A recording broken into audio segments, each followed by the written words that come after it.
aho niho mubera amahano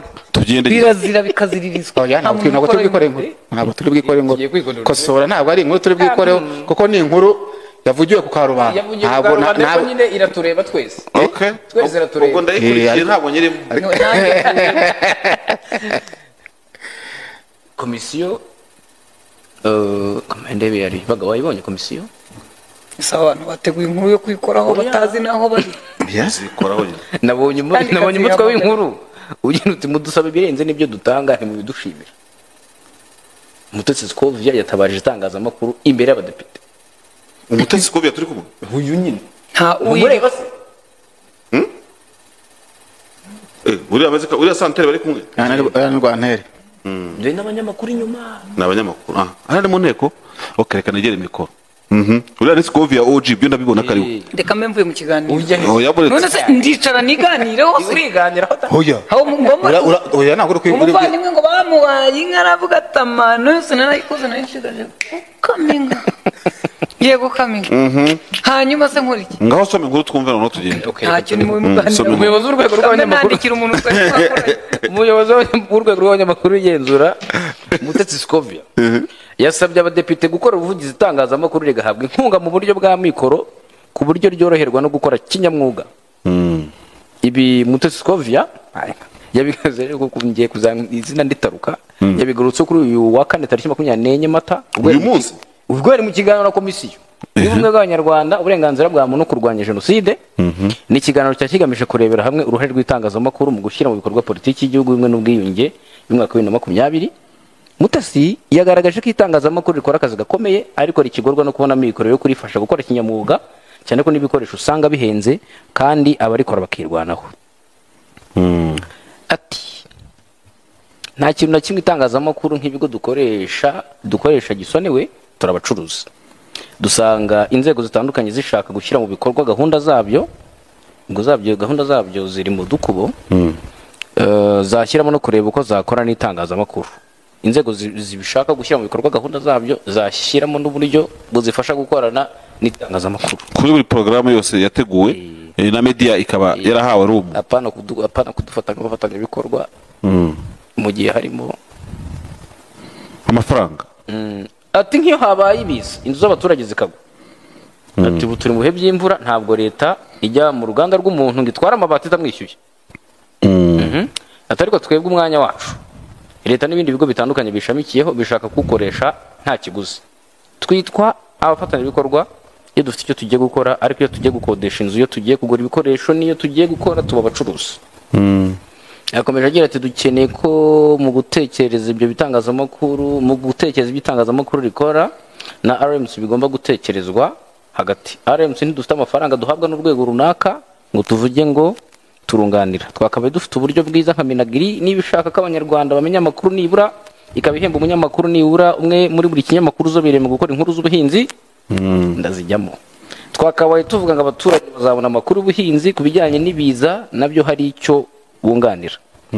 naho ukora ku nkuru z'ubuhinzi ni njye umuhemba iyo ntazitangaje bavuga ko ntacyo twafashe leta n'abaturage itangazamakuru niba ajya kurirega ibyo ridakora bajya babanza bavuge ngo ibyo ryakoze byari bihwanye n'ikihe kiguzi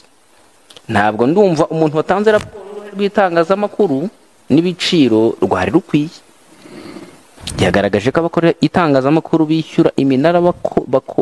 bakoresha kandi bakishyura leta bityo ko habayeho uburyo bashobora kugabanyirizwa no koroherezwa uwo mutwaro ati ese koko itangazamakuru turusha ubushobozi leta ku buryo tubishyura urubuga munyuzaho ubutumwa mushyira abaturage banyakubahwa abadepite ibi nabyo mubitekereze mudusaba ibirenze ibyo dufite n'ibyo dutanga ntimubidushimira kubera amakosa y'umwe wagaragaye abanyamakuru baraza gutangaza akazi kanyu ukwezi nigushira bazahembwa n'ibitangazamakuru byabo nta ruhare rwa leta ruzagaragara ibi bari kuvuga biri muri gahunda ya leta mwabigeneye n'ingengo y'imari usibye abanyamakuru bonyine yagaragaje ko abakora itangazamakuru bagorwa hari no kwishyura iminara igenzurwa n'ikigo cy'igihugu cy'itangazamakuru kandi bakazanahurira ku isoko bahanganye yasabye abadepite gukora ubuvugizi by'amakuru ku buryo harebwa uko abantu bakoresha ibikorwa byabo bajya bagira icyo barigenera kugira ngo natwe tworohererwe n'ibyo dushora ngo dutange byinshi yagaragaje ko hashobora kwiga uburyo abakoresha ibikorwa n'itangazamakuru bashobora kujya batanga inkunga no kandi ishobora kuvamo umusanzu ukomeye mu buryo bakoroherwa no kwishyura iminara ibikoresho kugabanyirizwa ibiciro n'ibindi byatuma umucuruzi adahomba ariko n'uwashoye mu itangazamakuru ntahombe. Yerekanye ko ikibazo cya mikoro kigira ingaruka zikomeye ku bunyabwoga bw'itangazamakuru kuko abenshi mu bamaze igihe mu mwuga usanga bahitamo kurivamo kuko babona ntacyo barikuramo bigatuma rihoramo abantu bakiri bashya. Ibindi bikurikirana raporo ya RGB imanuka ikaba ari imibare 85% tugakomeza imbere ya komisiyo itangazamakuru ntabwo byoroshye ariko ntabwo byoroshye nubwo boss hari buze kuza kubisobanura. oya hanga turi kumwe nk'umunyamakuru turi kumwe mu kazi yavuye mu nteko ariko nivugiye kuki musomera okay nzana ijwi ntirihari ejo ikiganiro kizajya ugeze sijye wa mbere nikozeho inkuru zikamwe zitahanye n'ubundi zamura ijwi ibyo navuze mbere itangazamakuru nk'umufatanyabikorwa w'ibanze wa leta mu gutuma leta ibyo ikora abaturage babimenya ni ukureba mukazadukorera ubwo buvugizi nk'uko munashobora kuba mubifite mu nshingano mu kuvugira mu babatoye natwe turimo mukavugira ibinyamakuru mukareba nibura abantu bakonsoma ibyo dukora icyo batugenera. Urugero mwese imodoka mugenda muzibamo radiyo amakuru yacu mwumva muyishyurira ntaho hari uburyo abantu bashobora kubaka neza ku buryo imodoka zose zinjira mu gihugu zivaho 0.1 cy'ifaranga kikaza kigahabwa rura ntiyongere kutwishyuza iminara. Screen zinjira mu gihugu za zindi mureba tureberaho amashusho bashobora gukuraho 0.1 nabyo bigahabwa RBA kuko nayo iduhereza hosting kandi ikoresha ibikoresho n'abakozi.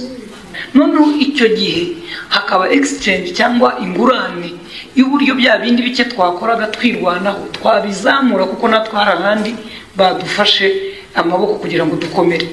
Ikindi abakoresha imbuga nkoranyambaga internet mu by'ukuri ushobora gusanga kohereza email bidakonsoma internet nyinshi nko kureba video y'isaha. Ngewe rero iyo nakoze video nyinshi ucuruza internet ndimo ndamufasha isoko. Mu by'ukuri ninge mukozi w'ikigo gicuruza internet. Ibyo byose bishobora gusuzumwa bakareba utuntu duto dutuma umucuruzi adahomba ariko nanjye wubaka content akonsoma n'ibindi kugira ngo abantu bamuhahire nanjye ntahomba. Muzi ko ibi bigo bitanga mpuza kanali StarTime DSTV ariko ukibaza ngo turamutse tudakora content nziza wabura bonoma yo gukora iki? akana extra gatoya ikiganiro kizatambuka ejo ntacyo ni bwiza nabonye wagakoze n'abandi benshi mu by'ukuri. Hano hari abumvishe wenda ikiganiro nibikunda mugenzi wacu azagitambutsa cyose ejo online bazanagikurikira ariko ikintu kirimo abantu hariho abaketse ko navugaga ngo imodoka yinjire bayongereho amafaranga oya mu mafaranga basanzwe bayisoresha Rwanda Revenue igira yiharura asanzwe kuko je ntago ndi hano ngo abaturage bahendwe kugira ngo medi yibeho kuko abaturage nibo bakiriye bacu nibo bantu ba mbere ngewe nshobora kurwanaho kurusha ibindi hafatwe ku bisanzwe ibisanzwe hafatwe kuko sinzi amafaranga bajya baca abantu kuri izi kamera twinjiza mu misoro nkuko bavuga bati igihe cyose radiyo ikishyura umusoro ikishyura umunara igihe cyose televiziyo ikishyura hosting igihe cyose ibinyamakuru bikoresha internet bikigura internet muri ibi bigo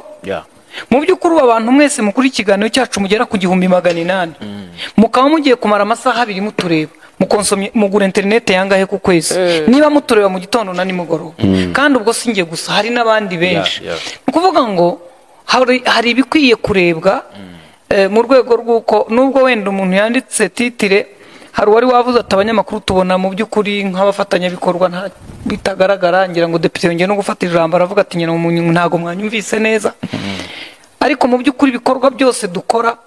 noneho nageze naho mvuga ngo ntibinagenerwa agaciro nk'umuganda uvuga na gutanzeho urugero nibura ngo bavuga bati dukurikije ibyo media yakoze mu gihe cy'umwaka ivuga ku bukangurambaga nk'ubu imvura iraguye ejo bundi ubyuka usoma buri munsi uko imvura imeze ntabwo Meteo Rwanda itwishyura ariko twe nk'abanyamakuru kandi nk'abanyarwanda dufite inshingano zo gufasha abanyagihugu ibyo ngo nabyo babibarire ngo Meteo iramutse twishyura yaba itwishyura ngahe ku mwaka noneho twabwiye abaturage tuti muzirike ibisenge mene mibaye itwishyura buri munsi yatwishyura nibura abanicare bavuga bati umusanzu w'itangazamakuru mu gihugu ungana utya kukumenyesha mu kwigisha abaturage kuko iyo haba hari bubi ikintu icyo ari cyo cyose iyi siporo iba ku cyumweru nubwo bakora za Twitter n'izindi ariko ibinyamakuru twese tubyuka tubisoma tubyuka tubivuga tunajyayo tukanabafotora bari kubikora bikatambuka ni byinshi twaganiriye ariko ikiza komisiyo ibibazo uruhare rwa buri wese kandi ruragaragara ntawa nubwo wenda nabitanzeho urugero ndavuga nti iyo umunyamakuru umwe yakoze ikosa umuntu arahaguruka agakora statement akavuga ngo abanyamakuru bo mu Rwanda barananiranye umwana umwe cyangwa batanu bari ku mbuga nkoranyambaga ziriho abantu 1000 iyo yakoresheje imvugo zitari zo baravuga ngo ba YouTubers bananiranye muri kuba ba YouTubers tuzabagiye dute nabahaye urugero nimujye muvuga ngo YouTubers tuzabagire dute mujye mwongeraho ngo RBA nayo tuzagire dute kuko nayo irayigira ndavuga ni YouTube ni umuyoboro igihari ni ugufasha amafaranga akomoka muri ubu bucuruzi bushingiye online bushingiye kuri media ababukora badahutaza abandi ariko bakabaho mbese urebye nagiye ndi nirwanaho ndavuga ndataha kurwanaho kwawe biraho ari akantu njye nabonye muri noza ariko yes wanjye yarahari ndetse na komiseri Anteri nabo basobanuye byinshi wenda n'abafana inyuma abafana se barana abanyamakuru bari baje gutara inkuru natanze n'urugendo bavuga nti ibintu byose biri hano byose n'abari ku kazi murimo kutubaza ibi bibazo muzahembwa ibiraha byose byishyuwe n'aya makarine n'aya mazi ari hano azishyurwa havuyemo abanyamakuru baje gutangaza ibyo mukora nibyo nangiye kuvuga ibintu byose bikorerwa ibintu byo nangiye kugaruka no kwisi nibyo nangiye gusoma urumva umva buriya hari ikintu umuntu yibaza mu by'ukuri ibintu biba bifite ingengo y'imari ifite kandi tunabwizanyije ukuri ibi bajya bavuga ngo umuntu yigize mu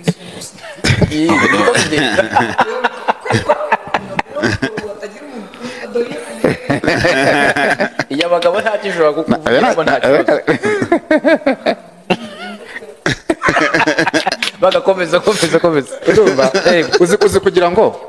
ibintu byose tuvuga nuko byaciye muri media kuko nzi neza ko gutegura igikorwa runaka tujya tuyibona abandi aba bantu barabizi na comment ziya zibaho uzi kugira ngo nategura event ihagaze hafi ni miliyoni zingahe narangiza kugira ngo bimenyekane ajye gutuma iryo tangazamakuru kandi ibinyamakuru bitandukanye buri cyamakuru gifite umurongo kigenda bagikurikira yaba radio yaba televiziyo yaba online byose bakabitumira hari bikaza barangiza ingengo y'imari yarateguwe wa mugana ayo makayi n'amazi n'ibiki byose bika naho bakorera hishyuwe byose ariko barangiza mwakoze afatanyabikorwa wakagira gutya ugasanga uragiye kandi tutirengagije ko nk'ibyo nk'uko byanasobanuwe tutirengagije ko hari bimwe ntabwo ngo ijambo ari bimwe ntabwo ari byose harimo bituma bitangazamakuru kugeza ubu bidafite n'ubushobozi bwo kuvuga ngo biratanga facilitation ku munyamakuru agiye gutangaza inkuru cyangwa kuyitara si ibyo rimwe na rimwe ugasanga wenda n'umunyamakuru bwe yikozeho urumva ngo ndagutebya ariko ntabwo ari gutebya n'ibintu byabayeho hari radio nigeze gukora soza uhagarare kwikoraho inkuru ntabwo nikoraho inkuru oya ahubwo nikozeho gusa radio nigeze gukora aho nyine ndashaka